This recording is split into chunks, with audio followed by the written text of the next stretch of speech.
السلام علیکم dear reader and listeners, fiction frenzy novels میں آپ کا ڈھیر سارا ویلکم۔ آج جی آپ لوگوں کے لیے نیو ناول لے کر آئی ہوں جس کے رائٹر ہے زویا علی شاہ، اور یہ چینل ہے زویا علی شاہ کا سیکنڈ چینل ہے، اس پہ وائس اوور ہوا کرے گا۔ اور اگر آپ نے اس چینل کو سبسکرائب نہیں کیا جلدی سے سبسکرائب کر دیں، لائک اینڈ شیئر کریں، اور اپنی رائے کامنٹ باکس میں لازمی دیجیے گا اور بتائیے گا آپ کو یہ ناول کیسا لگا، ٹھیک ہے؟ میرا نام ہدا ماجد ہے اور چلتے ہیں ناول کی طرف۔ چلیں سٹارٹ کرتے ہیں۔ وہ جی پلیز مجھے دوپٹہ لے لینا۔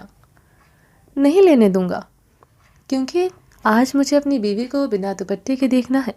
وجی اتنے بے شرم مت بنے، چھوڑے مجھے۔ چھوڑوں گا تو ضرور، مگر اپنے دل کی کچھ چھوٹی چھوٹی حسرتیں پوری کرنے کے بعد۔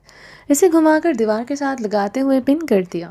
اس کے دونوں ہاتھ اس کی کمر پر لاک کیے ہوئے تھا، اس کی گردن پر جھک کر لمس چھوڑ رہا تھا۔ اس کے لمس منت کی گردن کو جلا رہے تھے، اس کے نرم گرم لمس منت کی سانسوں کو بڑھا رہے تھے، اور منت کی تیز ہوتی سانسیں وجدان کو بہکا رہی تھی۔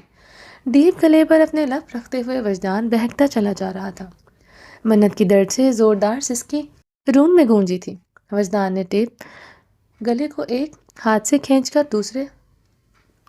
کھینچ کر اور نیچے کرتے ہوئے اپنے لب اس کی دھڑکنوں پر رکھ کر چومنے کے ساتھ اپنے دانتوں کی چبھن محسوس کروائی تھی۔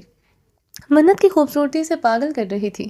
اس کے جسم سے اٹھتی ہوئی نیچرل خوشبو وجدان کے حواسوں پر سوار ہو رہی تھی۔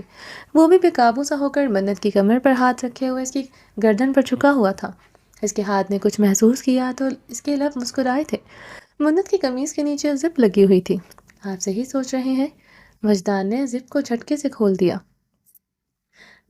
نہیں، منت نے بے اختیار نفی میں سر کو ہلاتے ہوئے زبان سے انکار کیا۔ وجی آپ نے کہا تھا کہ آپ میری اجازت کے بغیر کوئی حد کراس نہیں کریں گے۔ منت نے شرم سے لال ہوتے اسے یاد دلایا۔ ہاں کہا ہے، اور مجھے یاد بھی ہے۔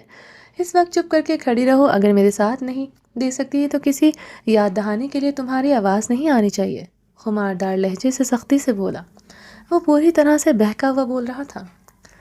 وجی اسے بے حال کیے اسے اپنے مضبوط سینے سے لگائے کھڑا تھا۔ اسے گھما کر اس کی کمر کو اپنے لبوں سے چومتے ہوئے منت کو سسکیاں لینے پر مجبور کر رہا تھا۔ منت کی سسکیاں وجدان کے کانوں سے ٹکرا کر وجدان کی بے تابیوں کو اور بڑھا رہی تھی۔ اس کی نازک سی مخملی کمر کو اپنے سخت ہونٹوں سے نرمی سے چوم کر لمسوں کی بارش برسا رہا تھا۔ وہ دیوار پر دونوں ہاتھ رکھے ہوئے سسکیاں بھرنے پر مجبور تھی۔ اس کی سسکیاں اور وجدان کی بہکی ہوئی سانسیں کمرے میں خوبصورت دھن بنائے ہوئے تھی۔ اس کا رخ اپنی طرف کرتے ہوئے اس کی دھڑکنوں پر جھک گیا تھا۔ اس کی شرٹ کاندھوں سے سرک کر کافی نیچے ہو چکی تھی۔ وہ دیوانوں کی طرح اس کی دھڑکنوں کو چومتے ہوئے اس کی دھڑکنوں پر لمسوں کی تیز بارش برسا رہا تھا۔ منت کے منہ سے تیز سانسوں کے ساتھ سسکیوں کی آوازیں آ رہی تھی۔ وہ دونوں ہاتھ وجدان کے کاندھوں پر رکھے ہوئے کھڑی تھی۔ اس کی دھڑکنوں سے نمی کو پیتے ہوئے وجدان کا دل سو کی سپیڈ سے دھڑک رہا تھا۔ اپنے یار کی قربت میں وجدان جہاں پوری طرح سے بہکتا جا رہا تھا، وہیں اس کا دماغ اسے بار بار ریئلائز کروا رہا تھا کہ اس نے اپنے یار سے وعدہ کیا ہے، وہ ایک حد سے آگے نہیں جائے گا۔ منت تو پوری طرح سے ٹوٹی ہوئی ڈالی کی طرح ٹوٹ کر اس کی باہوں میں بکھر چکی تھی۔ وہ وجدان کی بےتابیوں کے سامنے ہار مان چکی تھی۔ وہ آنکھیں بند کیے سسکیاں لے رہی تھی جیسے وہ خود کو وجدان کے سپرد کر چکی ہو۔ اب اس کے منہ سے کوئی نہ کی آواز نہیں آ رہی تھی۔ وجدان بہت دیر تک اس کی دھڑکنوں کو چومتے ہوئے دیوانہ وار نمی پیتے جا رہا تھا، مگر پھر سر کو جھٹکتے ہوئے وہ ایک دم پیچھے ہوا تھا۔ وہ اپنا رخ دوسری جانب کر کے وہ اپنی سانسوں کو بحال کرنے کی پوری کوشش کر رہا تھا۔ بیڈ کی جانب جا کر اسے گاؤن اٹھایا اور واپس منت کی جانب آیا۔ منت اس کے آنے سے پہلے جلدی سے اپنی شرٹ کو ٹھیک کر چکی تھی۔ کمر پر کھلی ہوئی زپ پر ہاتھ رکھ کر شرم سے پلکیں جھکائے ہوئے کھڑی تھی۔ اس کے ماتھے پر محبت اور صبر کا بوسہ دیتے ہوئے اس کی کمر پر ہاتھ لے جا کر اس کی کھلی ہوئی زپ کو واپس بند کر دیا۔ منت تو شرم سے نظریں تک نہیں اٹھا پا رہی تھی، اور وجدان اپنے دل کو ابھی تک قابو نہیں کر پا رہا تھا۔ دونوں میں بولنے کی ہمت نہیں تھی۔ وجدان نے اس کے آگے گاؤن کیا تو منت نے ایک سیکنڈ سے پہلے پہن کر جلدی سے جا کر اپنا حجاب اٹھایا اور لپیٹ لیا۔ وجدان ٹیبل پر رکھے ہوئے پانی کے گلاس کو اٹھا کر لبوں سے لگا کر ایک ہی گھونٹ میں سارا پانی اندر انڈیل گیا، پھر ایک اور گلاس بھرا اور وہ بھی پی گیا۔ یہ لگی ہوئی کوئی عام نہیں لگی تھی، یہ تو عشق کی لگی تھی جو یار کی قربت سے ہی بجھنی تھی۔ یہاں پر پانی کا کوئی کام نہیں تھا۔ وجی آپ ٹھیک ہیں؟ منت شرم و حیا کے حصار میں گری کافی دیر چپ ہو کر دیوار کے ساتھ کھڑی رہی۔ وجدان آنکھیں بند کیے اپنے ہاتھوں کی مٹھیوں کو میچے ہوئے بیڈ کے سائڈ ٹیبل کے جانب منہ کر کے بیٹھا تھا، مقابل خود کی گھبراہٹ اور بے چینی کو دور کرنے کے لیے اپنی ٹانگ کو ہلا رہا تھا۔ منت سے زبردستی دوری اختیار کرنا اور وجدان پر بہت بھاری پڑ رہا تھا۔ آج اس خوبصورت نیلی آنکھوں والے مضبوط شہزادے پر منت کی قربت کا نشہ سر چڑھ کر بول رہا تھا۔ آج مقابل کا دماغ باغی ہوا، اس کی بات ماننے کو تیار نہیں تھا۔ اس کی خاموشی جو خود پر ضبط کرنے کے انداز کو دیکھتے ہوئے منت گھبرا گئی۔ وہ اس کے قریب آہستہ قدموں سے چلتی ہوئی آ کر کھڑی ہو گئی، اس کے کاندھے پر ہاتھ رکھ کر اسے اپنی جانب متوجہ کیا۔ وجدان نے آنکھیں کھول کر چہرہ گھماتے ہوئے منت کی جانب دیکھا۔ مقابل کی آنکھوں میں خماری اور قربت کے نشے کا گہرا بہاؤ چل رہا تھا۔ آنکھوں میں صرف ڈورے اس بات کی دلیل تھے کہ مقابل خود پر جبر کرنے کی پوری کوشش کر رہا ہے۔ منت گھبرا گئی تھی۔ وجدان کے چہرے کے رنگ دیکھ کر اس کی آنکھیں اتنی سرخ لال ہو رہی تھیں جیسے کہ بہت زیادہ رونے کے بعد ہو جاتی ہیں، مگر وہ رویا نہیں تھا۔ وہ خود پر ضبط کرتے ہوئے اپنا یہ حال کیے ہوئے تھا۔ چہرہ جذبات کی شدتوں کو جبر سے روکتے ہوئے لال انگارہ ہو چکا تھا۔ سانسیں اب بھی تیزی سے چلتے ہوئے اس بات کو ظاہر کر رہی تھی کہ مقابل اب بھی خود پر قابو کرنے کی کوشش میں کامیاب نہیں ہو سکا۔ وجیح کیا ہوا؟ آپ ٹھیک ہیں؟ منت اب بھی ان سب جذباتوں سے کافی حد تک ناواقف تھی۔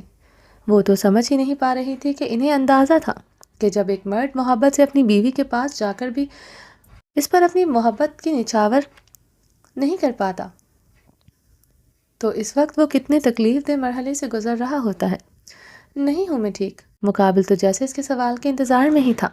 وہ جھٹکے سے اپنی جگہ اٹھتے ہوئے اس کے دونوں کانوں کو خماری سے پکڑے ہوئے لال سرخ آنکھوں سے اس کے حجاب میں لپٹے خوبصورت چہرے کو گہری نظروں سے دیکھ رہا تھا۔ یار اس وجدان تمہیں میری حالت نظر نہیں آ رہی؟ یا میرا یار جان کر بھی انجان بن رہا ہے؟ اس کی مخملی گوری گال پر ہاتھ رکھ کر نرمی سے سہلاتے ہوئے گمبھیر لہجے میں بول رہا تھا۔ پتہ نہیں وہ کیا چاہتا تھا، خود ہی تو دور ہوا تھا۔ اب یہ سوال، یہ ناراضگی مجھ سے کیوں؟ منت اس کی حالت کو سمجھتے ہوئے سوچ رہی تھی۔ اس سوال کا جواب تو مقابل خود بھی نہیں سمجھ پا رہا تھا، تو منت کو کیسے دیتا؟ مجھے پلیز، میں نہیں ہوں اتنی سمجھدار۔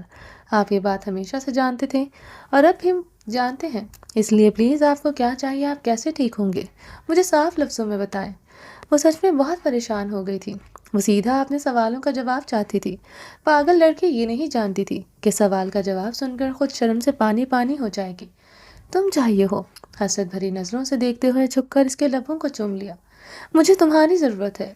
تمہیں اگر پوری طرح خود میں سما لوں تو تمہیں ٹھیک ہو جاؤں گا۔ وہ جذباتوں سے چور لہجے سے بول رہا تھا، خماری سے لال ہوتی ہوئی نظریں اس پر جھکائے ہوئے تھا۔ وجدان کے جذباتوں کا تقاضا دیکھ کر وہ گھبرا کر پیچھے ہونے لگی تھی۔ اس کی کمر پر مقابل نے اپنا مضبوط بھاری ہاتھ رکھتے ہوئے جھٹکے سے اسے اپنے قریب کیا تھا۔ منت اس کے مضبوط سینے سے آ کر ٹکرائی تھی۔ منت میں کیوں آج خود پر قابو نہیں کر پا رہا؟ وہ خماری اور بے بسی سے پوچھ رہا تھا۔ وہ کتنا کیوٹ لگ رہا تھا یہ سوال یہ پوچھتے ہوئے منت جہاں شرم و حیا کے سمندر میں ڈوبی ہوئی تھی، وہیں سے اپنے وجہ پر ٹوٹ کر پیار آیا تھا۔ وہ کتنی بے بسی سے منت سے سوال کر رہا تھا۔ اب بھلا منت اس سوال کا کیا جواب دیتی؟ وہ بے اختیار پوری شدت سے منت کی پنکھڑیوں پر جھکتے ہوئے اپنے انابی لبوں کی قید میں لیے اس کے گلوسی ہونٹوں کی نمی کو پی کر خود کو سرشار کر رہا تھا۔ اس نے بڑی نرمی سے صرف اس کے اوپر والے ہونٹ کو اپنے انابی لبوں میں دباتے ہوئے نمی پینے کا انتخاب کیا تھا۔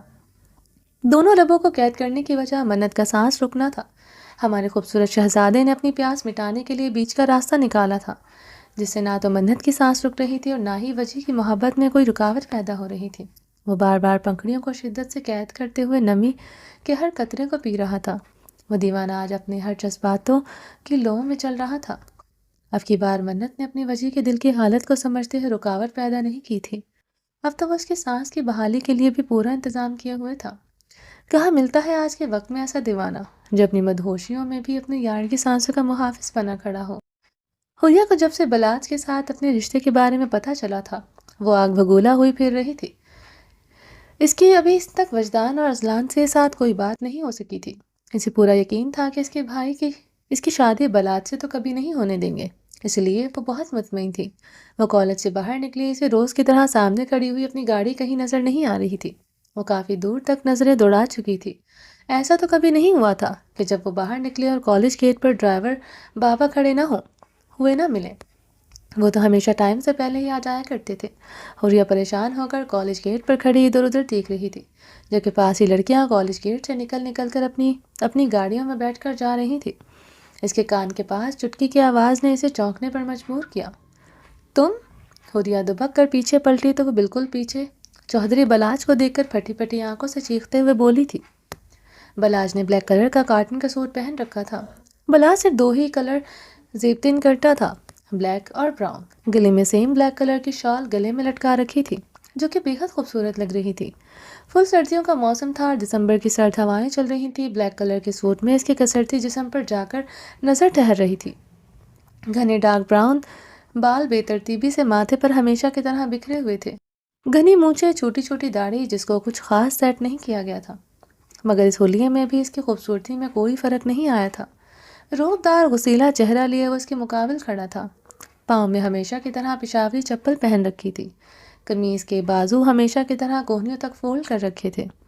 اتنی ٹھنڈ میں بھی اس بندے نے اپنا سٹائل نہیں بدلا تھا۔ ویسے بھی اس کھاتے پیتے 6 فٹ کے سانڈ کو کون سا ٹھنڈ لگ رہی تھی؟ یہ جو جیکٹ پہنتا یا اپنے قمیض کے بازو وہیں سیدھا کر لیتا۔ حوریہ یہ دل میں سوچ کر نظر گھما گئی تھی۔ تم یہاں؟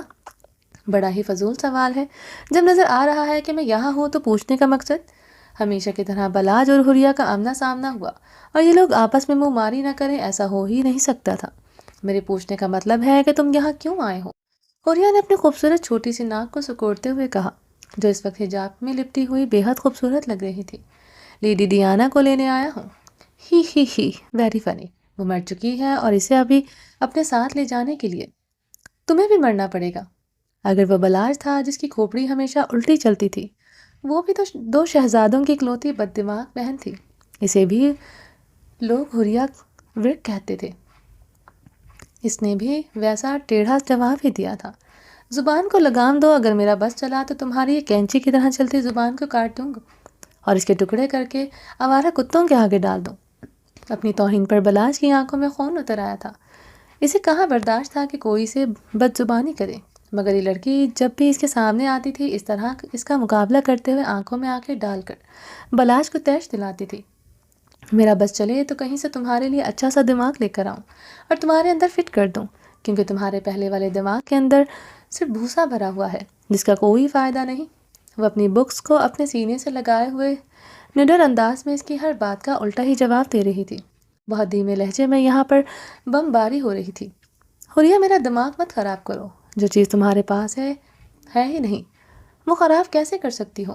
دماغ خراب کرنے کے لیے پہلے بندے کے اندر دماغ ہونا ضروری ہے۔ حوریہ ایک بار میری تم سے شادی ہو جائے، وہ تمہارا وہ حشر کروں گا کہ تم زبان چلانا بھول جاؤ گی، قسم سے گونگی بن کر رہو گی۔ وہ رہے لنگور تجھے حور کی خواہش، واہ رے لنگور تجھے حور کی خواہش۔ حوریہ خود پر اتراتے ہوئے نظروں کو گھما کر بولی تھی، بکواس بند کرو اور چل کر گاڑی میں بیٹھو۔ حوریہ کی باتوں سے چودھری بلاج کا دماغ پوری طرح سے سٹک چکا تھا۔ میں گاڑی میں نہیں بیٹھوں گی، مجھے تمہارے ساتھ نہیں جانا۔ چٹانگ بھر کی ہو، بیٹھ جاؤ ورنہ اٹھا کر بٹھاؤں گا۔ آنکھوں سے چشمے کو تھوڑا نیچے کر کے اسے گھورتے ہوئے کہا تھا، کیوں؟ تمہارے باغ کا مال ہوں جو اٹھا کر بٹھاؤ گے؟ ہاتھ تو لگا کر دکھاؤ۔ اگر ہاتھ نہ توڑ دیے تو وہ بھی حوریہ تھی، جسے کون سا بلاج سے ڈر لگ رہا تھا۔ اینٹ کا جواب پتھر سے ایک دوسرے کو دے رہے تھے۔ باپ کا نہیں، تم میرا مال ہو۔ آنکھ کو دباتے ہوئے حوریہ کو تیش دلایا، بلاج مجھے تمہاری یہی حرکتیں زہر لگتی ہیں۔ بلاج کے آنکھ ونک کرنے پر حوریہ آگ بگولا ہوئی تھی۔ اب تو ساری زندگی تمہیں اسی زہر کے ساتھ رہنا ہے۔ خدا نہ کرے کہ میری زندگی میں ایسا کوئی دن آئے۔ تمہارے ساتھ رہنے سے بہتر ہے میں مرنا پسند کروں گی۔ مرنے والی خواہش بھی پوری کر دوں گا، مگر اپنے انداز سے وہ اس کی بات کو کوئی اور ہی رنگ دے دیا تھا۔ پتہ نہیں یہ چوکیدار بابا کہاں رہ گئے ہیں، یہاں پر فضول میں مجھے آوارہ لوگوں کے منہ لگنا پڑ رہا ہے۔ وہ بلاج کو طنز کرتے ہوئے ادھر ادھر نظریں دوڑا کر ڈرائیور بابا کو دیکھ رہی تھی۔ عقل کی اندھی، ابھی تک سمجھ میں نہیں آیا کہ ڈرائیور نہیں آیا اور میں کھڑا ہوں تو اس کا مطلب ہے کہ میں تمہیں لینے آیا ہوں۔ بم تو اب پھوڑا تھا، بلاج نے حوریہ کے سر پر۔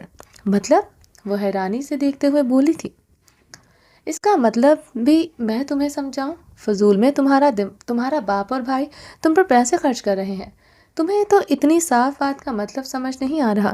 میرے باپ اور بھائی کے پاس جو پیسے ہیں اس کی فکر تم مت کرو، تم صرف اپنے چھوٹے سے دماغ کی فکر کیا کرو جس پر تم ضرورت سے زیادہ زور ڈالتے پھرتے ہو۔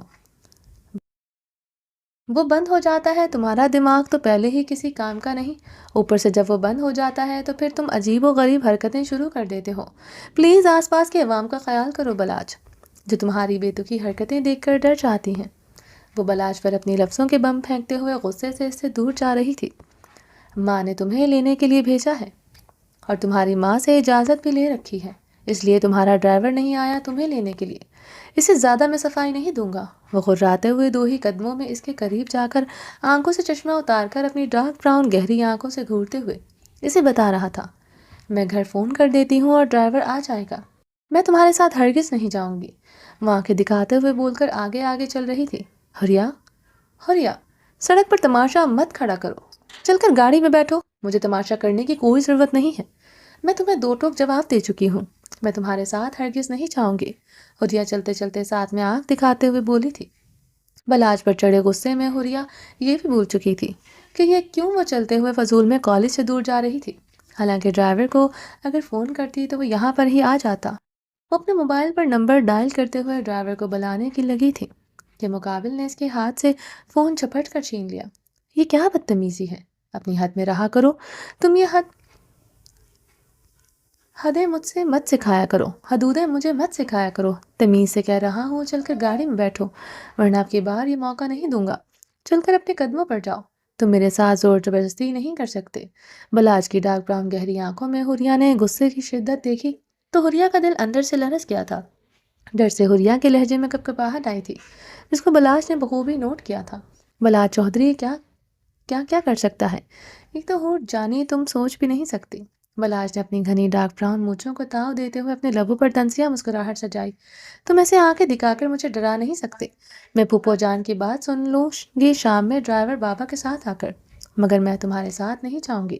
اب کی بار حریہ نے تھوڑا دبے لفظوں میں کہا تھا۔ حریہ کی ملاقات جب بھی ہوئی تھی وہ گھروں کی حدود تھی،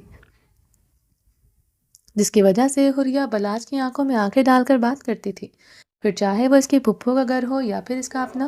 وقت اسے اپنے ارد گرد اپنے پیارے مضبوط رشتوں کے ہونے کا احساس رہتا تھا، مگر آج پہلی بار بلاج چودھری کا آمنا سامنا حریہ سے گھر سے باہر ہوا تھا تو ایک انجانا سا خوف بھی تھا جو حریہ کو اس وقت اپنے لپیٹے میں لے رہا تھا۔ لگتا ہے تمہیں تمیز اور پیار کی زبان سمجھ نہیں آتی۔ اس کی نازک سی ہتھیلی کو اپنے مضبوط ہاتھ میں تھام لیا۔ دسمبر کی سردی میں چلتی ہوئی ٹھنڈی ہواؤں سے اس کا ہاتھ ٹھنڈا ہونا چاہیے تھا، مگر اس وقت بھی اس کا ہاتھ فل گرم تھا۔ پتہ نہیں یہ بندہ کیا چیز ہے۔ اس کے ہاتھوں کی گرمی کو محسوس کرتے ہوئے حریہ کے دل میں ایک بات آئی تھی جہاں حریہ خود کو کور کیے ہوئے تھی، مگر پھر بھی اس کا ہاتھ ٹھنڈا تھا۔ وہ اسے ہاتھ سے پکڑ کر زبردستی اپنی گاڑی کی جانب لے جا رہا تھا۔ حریہ نے ہاتھ کھینچنا چاہا تو بلاج نے اسے گھور کر دیکھا تھا۔ مقابل کی آنکھوں میں اتنی دہشت اور سرخی تھی کہ حریہ اس کے ساتھ مچلنے کو مجبور ہو گئی تھی۔ اپنی خوبصورت بڑی سی جیپ کا دروازہ کھول کر حریہ کو آنکھوں کا اشارہ دیتے ہوئے اندر بیٹھنے کو کہا۔ حریہ غصے سے سیٹ پر بیٹھ گئی کیونکہ اب لوگ ارد گرد کھڑے ہوئے، لوگ ان کے آپس میں ہوتی ہوئی بدمزگی کو دیکھنا شروع ہو چکے تھے۔ بلاج دروازے کو بند کرتا ہوا دوسری جانب سے ہو کر ڈرائیونگ سیٹ پر آ کر براجمان ہوا تھا، اسٹیئرنگ پر اپنے خوبصورت مردانہ ہاتھ جماتے ہوئے چہرہ گھما کر غصے سے تنے ہوئے حریہ کے چہرے کو دیکھا تھا جو سامنے سڑک پر نظر جما کر بیٹھی تھی۔ چڑیا کے جتنی جان ہے تمہاری اور پھڑ پھڑاتی ایسے ہو جیسے جنگل کی شیرنی ہو، تمہیں تو ابھی میری اوقات کا اندازہ نہیں ہے۔ اگر بلاج خود اپنی آئے پر آئے تو قسم سے تمہیں مسل کر رکھ دے گا۔ پتہ نہیں کس چیز کی اکڑ ہے تم میں۔ وہ اب بھی اپنے سخت جملوں سے باز نہیں آیا تھا۔ بلاج اپنی حد میں رہو، اگر میری جان چڑیا کے جتنی ہے نا تو یہ مت بولا کرو کہ میرے بھائی شیر ہیں، شیر جو میری حفاظت کرنا جانتے ہیں۔ اگر مجھ پر ایک خروچ بھی آئی تو تمہیں وہ چیر کر رکھ دیں گے۔ حریہ کی آنکھوں میں اپنے بھائیوں کی مضبوط محبت کی چمک دیکھ کر بلاج کا خون کھول گیا تھا۔ جب تم میری بیوی بن جاؤ گی پھر دیکھوں گا تمہارے بھائی میرا کیا اکھاڑ لیں گے؟ بلاج نے اس کے نازک سے مخملی ہاتھ کو زور سے اپنے ہاتھ میں دبایا تھا۔ حریہ کے منہ سے درد کی سے سسکی نکلی تھی۔ اس کے بھائیوں نے ہمیشہ اسے کانچ کی گڑیا بنا کر رکھا تھا۔ اسے کہاں عادت تھی اس طرح کی سختی کی، جس طرح سے بلاج نے اس کا ہاتھ دبایا۔ تم جنگلی ہو، جنگلی۔ وہ اپنے ہاتھ کو چھڑواتے ہوئے رونے لگی تھی۔ کہاں؟ وہ پہاڑ کی مانند سخت جان، کثرت سے جم کرنے والا ایک مضبوط مرد تھا، اور کہاں وہ نازک سی گڑیا، نازوں سے پلی ہوئی گڑیا، جس کی کانچ جیسی مخملی کلائی کو بے دردی سے ہاتھ میں دبوچے ہوئے اس کے ہاتھ کو اذیت پہنچا رہا تھا۔ بس نکل گئی ساری اکڑ، ذرا سی سختی پر اب تمہارا رونا شروع ہو گیا ہے، اور میں کتنا جنگلی ہوں یہ تو ہور جانتی تم بھی نہیں، تم نے ابھی دیکھا نہیں۔ تمہیں بہت اچھی طرح سے خود سے متعارف کرواؤں گا، بس کچھ دن صبر رکھو۔ اسے روتا ہوا دیکھ کر بلاج نے اس کی کلائی کو چھوڑتے ہوئے اسٹیئرنگ پر ہاتھ جما لیے تھے۔ اس کے بالوں سے بھرے ہوئے ہاتھ اسٹیئرنگ پر بے حد خوبصورت لگ رہے تھے۔ ہاتھ میں پہنی ہوئی بلیک کلر کی گھڑی اس کی گوری مضبوط مردانہ کلائی پر چکمگا رہی تھی۔ دشمن جاں خوبصورت تو بے انتہا تھا، مگر شاید اسے خود اپنی خوبصورتی کا اندازہ نہیں تھا۔ بے ترتیب سے حلیے میں وہ بے حد خوبصورت لگ رہا تھا۔ اگر وہ خود کی پہچان کر کے خود کو سجاتا تو پھر کیا قیامت ڈھاتا معصوم لڑکیوں کے دلوں پر۔ اگر تم جنگلی ہو تو تم سے بڑی جنگلی ہوں میں۔ تم بھی ابھی تک مجھ سے واقف نہیں ہو۔ شادی کا خیال تم اپنے دماغ سے نکال دو۔ میں کبھی تم سے شادی نہیں کروں گی، اور جو حرکت ابھی تم نے کی ہے اس کے بعد تو سوچنا بھی مت۔ اپنی کلائی کو دوسرے ہاتھ سے تھامے ہوئے گہرآلود نظروں سے دیکھتے ہوئے بول رہی تھی۔ بلاج نے اتنی سختی سے اس کے ہاتھ کو دبوچا تھا کہ ہاتھ پر بلاج کی سخت انگلیوں کے نشان اس کے مخملی ہاتھ اور کلائی پر واضح نظر آ رہے تھے۔ ہائے رے، یہ ایٹیٹیوڈ، اسی ایٹیٹیوڈ کو تو توڑنا ہے مجھے۔ حریہ پر گہری نظر ڈالتے ہوئے وہ اس کی بے بسی پر مسکرایا تھا، جو اس کے ساتھ بیٹھنے پر مجبور تھی۔ اور رہی بات شادی کی، شادی تو تمہاری مجھ سے ہو کر رہے گی، تم چاہو یا نہ چاہو، اسے کوئی فرق نہیں پڑتا۔ جیسے تمہارا رشتہ تمہاری پھوپھی کو مجبور کر کے لیا ہے، ٹھیک اسی طرح تم سے نکاح بھی کروں گا، اور رخصت کر کے اپنے ساتھ بھی لاؤں گا۔ دیکھتا ہوں اس کے بعد تم مجھے کتنی اکڑ دکھا سکتی ہو۔ اب تو میں تمہیں زیادہ موقع بھی نہیں دوں گا۔ دیکھنا اگر جا کر تمہاری پیاری پھوپھی کے ناک میں دم نہ کر دیا تو کہنا بلاج التمش چودھری میرا نام نہیں۔ وہ اسٹیئرنگ کو گھماتے ہوئے اس پر نظر جمائے ہوئے تھا۔ جنگلی انسان، سڑک دیکھ کر گاڑی چلاؤ۔ تمہیں مرنے کا شوق ہوگا، مجھے مرنے کا کوئی شوق نہیں۔ بے فکر رہو، تمہیں کیسے مرنے دے سکتا ہوں؟ اور جانی، تمہیں تو میں اپنے اندر سے مارا کروں گا، ہر روز ہر پل تمہاری یہ اکڑ توڑ توڑ کر۔ اگر تمہارا غرور نہ چھین لیا تو میرا نام بلاج چودھری نہیں، بلاج میں تمہارا سر پھاڑ دوں گی۔ تم مجھے سمجھتے کیا ہو خود؟ تم خود کو سمجھتے کیا ہو؟ تمہیں شرم نہیں آتی پھپھو کے پیار کو اپنے ناپاک مقصد کے لیے استعمال کرتے ہوئے؟ تمہیں شرم نہیں آتی اپنی ماں کو اذیت دیتے ہوئے؟ تم کتنے گھٹیا انسان ہو۔ اور تم نے صحیح کہا تھا، تمہارا نام بلاج التمش ہے۔ تمہارا نام ہی تمہاری پہچان کے لیے کافی ہے۔ حریہ نے لفظوں کے لپیٹے میں گہری بات کہی تھی، جس کو بلاج سمجھ نہیں سکا تھا، کیونکہ اس کی نظروں میں اس کا باپ بالکل صحیح تھا۔ بلاج تو آج تک واقف ہی نہیں تھا کہ اس کے باپ کا کتنا گھٹیا انسان تھا، اور اس نے کیا کیا تھا اس کی ماں کے ساتھ۔ مگر حریہ نے بچپن سے اپنی ماں اور چچی کو صدف پھپھو کے بارے میں باتیں کرتے ہوئے کافی بار سنا تھا، اس لیے اس کو پتہ تھا کہ التمش ایک اچھا انسان نہیں تھا۔ اور اپنی گندی زبان سے مجھے حور جانی مت کہا کرو۔ یہ گندی زبان، یہ گندے لب وہاں چل تمہارے وجود کی خوبصورتی پر سرسراتے ملیں گے۔ الفاظ کو سوچ سمجھ کر بلاج نے آنکھ دباتے ہوئے ایک عورت کی کمزوری کو اجاگر کر کے اس کا مذاق اڑایا تھا۔ بلاج، تم گھٹیا تھے، گھٹیا ہو، اور ہمیشہ گھٹیا ہی رہو گے۔ تمہیں عورت کی عزت کرنا آتی ہی نہیں۔ اس کی آنکھوں اور لفظوں کو بے باکی پر حریہ شرم سے چہرہ گھما کر باہر دیکھنے لگی۔ وہ زوردار کہکا لگا کر حریہ کی کمزوری پر ہنسا تھا۔ ہاں، نہیں عزت کرنا آتی تمہارے قریب آنے کے لیے عزت نہیں، مردانگی کی ضرورت ہے، اور الحمدللہ اس میں مکمل ہوں۔ بلاج، بکواس بند کرو۔ بلاج کی بے باکی پر حریہ چلائی تھی۔ اس نے شرم اور غصے کی ملی جلی کیفیت سے بلاج کے گریبان کو پکڑا تھا۔ وہ بھول گئی تھی کہ اگر وہ حریہ برق ہے تو وہ بھی چودھری بلاج ہے۔ اس کے سر کے پیچھے ایک ہاتھ رکھے وہ دوسرا اسٹیئرنگ پر جمائے ہوئے تھا۔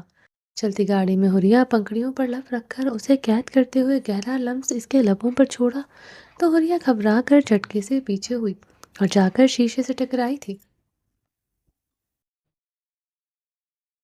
حریہ بلاج سے ہر چیز کی امید کر سکتی تھی، مگر اسے اندازہ نہیں تھا کہ بلاج ایسا بھی کچھ کر کے اسے کمزور کر سکتا ہے، جبکہ مقابل بہت اچھی طرح سے جانتا تھا کہ اس لڑکی کی کمزوری صرف اس کی شرم و حیا ہے، اس کے سوا اسے زیر کرنا ناممکن ہے۔ بڑی رسیلی ہو یار، آنکھ ونک کرتے ہوئے بلاج نے اس کے پنک ہونٹوں کو پوائنٹ کرنے کے لیے ہاتھ آگے بڑھایا تھا۔ اس نے ہاتھ چٹک کر پیچھے کر دیا، وہ کچھ بول نہیں پائی تھی۔ شرم سے حریہ کا چہرہ لال سرخ ہو گیا تھا۔ اب نہیں کہو گی کہ میں اپنے بھائیوں کو جا کر بتاؤں گی، پھر دیکھنا وہ تمہارے کتنے ٹکڑے ٹکڑے کریں گے، وغیرہ وغیرہ۔ وہ اس کی خاموشی پر تنقید کر رہا تھا۔ ویسے تم اپنے بھائیوں کو بتاؤ گی کیا؟ بلاس نے مجھے آج ایک ہاٹ کس دی ہے، سننے میں کتنا اچھا لگ رہا ہے۔ ہو جانے کچھ تو بولو، تم تو میری ایک چھوٹی سی کسی سے اتنا شرما گئی ہو، ابھی تو بہت امتحان باقی ہے۔ حریہ نے آج تک لڑائی جھگڑے کی ہر جنگ جیتی تھی، پھر وہ چاہے مقابل بلاس چودھری ہوتا یا کوئی اور، مگر ایسی سچویشن حریہ نے زندگی میں پہلی بار فیس کی تھی۔ پہلی بار اس کی پنکھڑیوں سے کسی مرد کے لب ٹکرائے تھے، پہلی بار اس نے شرم و حیا کو محسوس کیا تھا۔ اس کے دل کی دھڑکنوں کی سپیڈ تیز تھی، جسم کپکپا رہا تھا، وہ کچھ بھی بولنے کی حالت میں نہیں تھی، جبکہ بلاج اب خاموش تو ہو گیا تھا، مگر اس کی نظریں بار بار حریہ پر جا رہی تھی۔ پیار سے نہیں، اس کی بے بسی سے لطف اندوز ہو رہا تھا۔ یہی تو وہ کرنا چاہتا تھا۔ حریہ کی اکڑ ہی تو ہمیشہ اس کی آنکھوں میں کھٹکتی تھی۔ اس کے بھائیوں کی اکڑ توڑنے کے لیے حریہ کی اکڑ توڑنا ضروری تھی، باقی کا رستہ خاموشی سے کٹا تھا۔ حریہ باہر مرر سے دیکھتے ہوئے جا رہی تھی، جبکہ بلاج کی نظریں بار بار حریہ پر اٹھ رہی تھی۔ وہ خود پر خوش تھا۔ گاڑی بلاج کے گھر کے اندر داخل ہوئی تھی۔ گاڑی رکنے کی دیر تھی، حریہ تیزی سے گاڑی سے اتری اور بھاگتی ہوئی پھپھو کے روم میں گئی تھی۔ سامنے ہی اس کی پھپھو الماری سے کچھ نکال رہی تھی۔ حریہ بھاگ کر اپنی پھپھو کے سینے سے لگ گئی تھی۔ حریہ کی آنکھوں میں آنسو تھے۔ آج پہلی بار حریہ نے ایک لڑکی ہونے پر خود کو کمزور محسوس کیا تھا۔ کیا ہوا حریہ، میرا بچہ، کیوں رو رہی ہو؟ صدف نے پیار سے اسے اپنے سینے سے لگائے ہوئے پوچھا تھا۔ اس کی پھپھو تڑپ گئی تھی حریہ کی آنکھوں میں آنسو دیکھ کر۔ بلاج، کیا کہا ہے تم نے حریہ سے؟ یہ کیوں رو رہی ہے؟ بلاج چودھری کو دیکھ کر اس کی ماں نے سرد لہجے میں پوچھا تھا، جو دونوں ہاتھ اپنی کمر پر باندھے ہوئے ابھی بھی کمرے میں آ کر داخل ہوا تھا۔ اس کی آنکھوں میں ایک چمک تھی۔ حریہ کو پہلی بار شکست دینے کی اس کا دل خوشی سے بھنگڑے ڈال رہا تھا۔ حریہ کو پہلی بار خود کے سامنے خاموش دیکھ کر اس کا دل خوشیوں کے گیت گا رہا تھا۔ حریہ کو روتے ہوئے دیکھ کر جو لڑکی اس کے سامنے آنکھ نیچے کرنے کو تیار نہیں تھی، آج وہ پورا رستہ اسے نظریں نہیں ملا سکی تھی۔ یہ بلاج چودھری کی پہلی جیت تھی۔ میں نے تو کچھ نہیں کہا، آپ کے سامنے کھڑی ہے، پوچھ سکتی ہیں۔ اگر میں نے کچھ کہا ہو تو مقابل اچھی طرح سے جانتا تھا کہ حریہ اپنے ساتھ ہوئی واردات کو کبھی کسی سے شیئر نہیں کرے گی، آخر جتنا مرضی اینٹ اور کتے کا دونوں میں بیر ہو۔ مگر ایک بات تو تھی کہ بچپن سے بلاج حریہ کو جانتا تھا، کزن تھی اس کی، اور وہ جانتا تھا کہ حریہ اپنے ساتھ ہوئی ایسی بات کبھی کسی کو نہیں بتائے گی۔ حریہ، میرا بچہ، بتاؤ اس نے کیا کہا ہے؟ کچھ نہیں، حریہ نے نفی میں سر کو ہلاتے ہوئے کہا۔ اب بلاج نے جو حرکت کی تھی حریہ اس کے لفظوں میں بیان کیسے کرتی؟ آپ مجھے گھر بھیجتے۔ حریہ گھر جانے کو بےتاب تھی۔ یہ تو بلاج کی ماں جانتی تھی کہ بلاج نے کچھ تو ایسا حریہ سے کہا ہے جو حریہ جیسی مضبوط لڑکی رونے پر مجبور ہو گئی، مگر کیا کہا ہے یہ اسے اندازہ تک نہیں تھا۔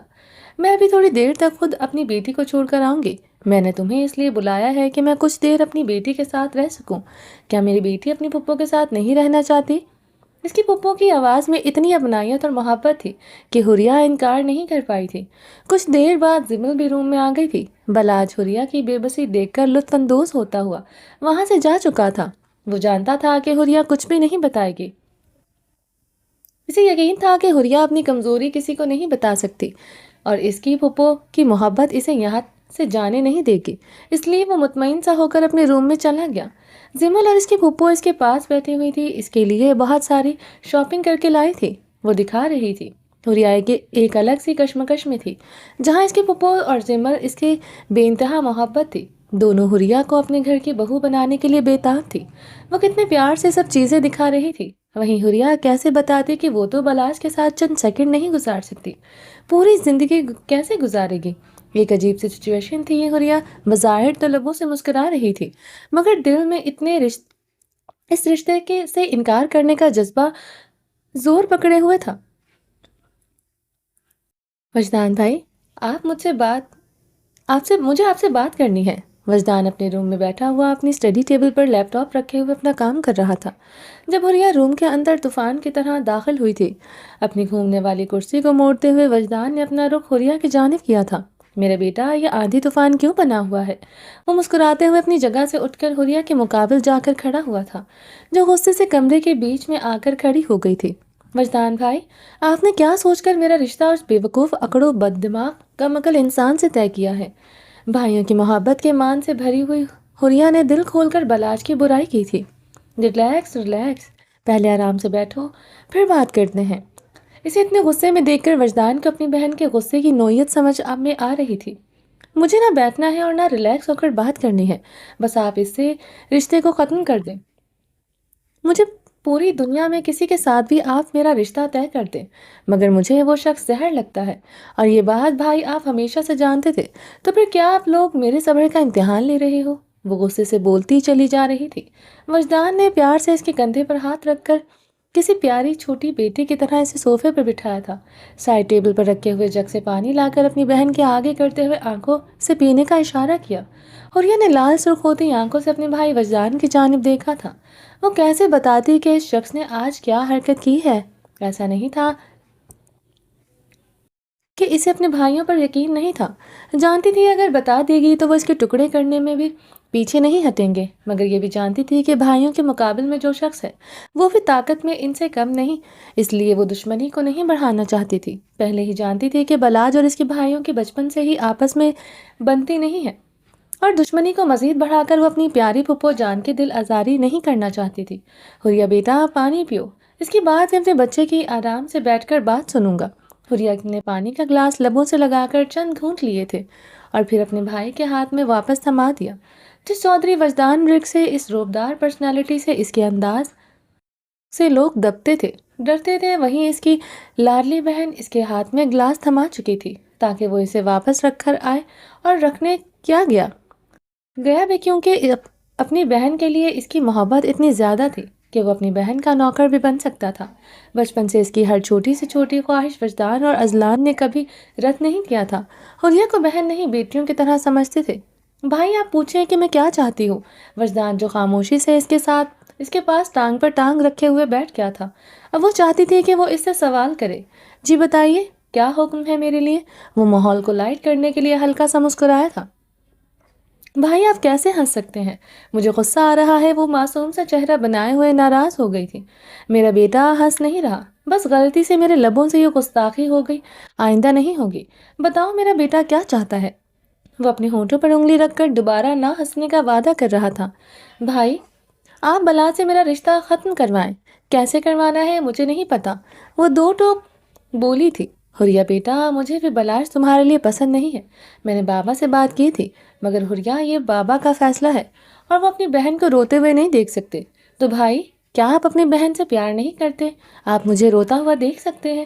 وہ غصے بھری نظروں سے دیکھتے ہوئے رو دی تھی۔ میرا بچہ، ایسی بات نہیں ہے، میں بھی آپ سے بہت پیار کرتا ہوں، مگر حریہ بیٹا، آپ پر ہم سے کہیں زیادہ بابا اور امی کا حق ہے۔ وہ ہمارے والدین ہیں۔ میں نے کوشش کی تھی، مگر بابا نے سختی سے اپنا فیصلہ سنا دیا۔ اور حریہ، تم جانتی ہو ہمارے ماں باپ نے ہماری جس طرح کی پرورش کی ہے، ہم ان کے حکم کی خلاف ورزی نہیں کر سکتے۔ اور صدف پھپھو بھی بہت زیادہ رو رہی تھی۔ اب بیٹا بتاؤ، ایسی سچویشن میں کیا کروں؟ صدف پھپھو کی آنکھوں میں آنسو تو ہم میں سے کوئی بھی نہیں دیکھ سکتا، اور بلاش نے یہ شرط رکھی تھی کہ اگر اس کے لیے تمہارا رشتہ نہیں دیں گے تو وہ صدف پھپھو کو ہماری حویلی میں قدم بھی نہیں رکھنے دے گا، اور نہ کبھی خود اس حویلی میں قدم رکھے گا۔ اس گھٹیا شخص سے اور امید بھی کیا کی جا سکتی ہے؟ وہ خود حویلی میں قدم نہیں رکھنا تو بھاڑ میں جائے۔ ہم کون سا اس کی راہوں میں پلکیں بچھا کر بیٹھے ہوئے ہیں؟ مگر پھپھو کو اذیت دے کر اس شخص کو پتہ نہیں کیوں سکون ملتا ہے۔ وہ غصے سے چنگاریاں چھوڑ رہی تھی۔ وہ پھپھو کو اسی لیے تکلیف دیتا ہے، جانتا ہے کہ ہماری کمزوری ہے، ہم ان سے بہت محبت کرتے ہیں۔ وجدان نے بہت تحمل سے جواب دیا تھا، مگر بھائی، میں اس شخص کے ساتھ گزارا نہیں کر سکتی۔ 10 منٹ میں وہ میرا دماغ اتنا پکا دیتا ہے کہ میرا دل چاہتا ہے کہ میں اسے گولی مار دوں۔ پوری زندگی میں نہیں رہ سکتی اس کے ساتھ۔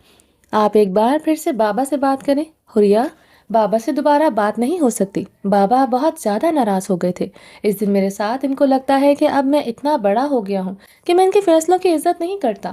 بیٹا تھوڑا کمپرومائز کرو، آف کرنا، اور تھوڑا شاید وہ بیوقوف اکڑو انسان بھی کر لے تو اس میں ہی سب کی بہتری ہے۔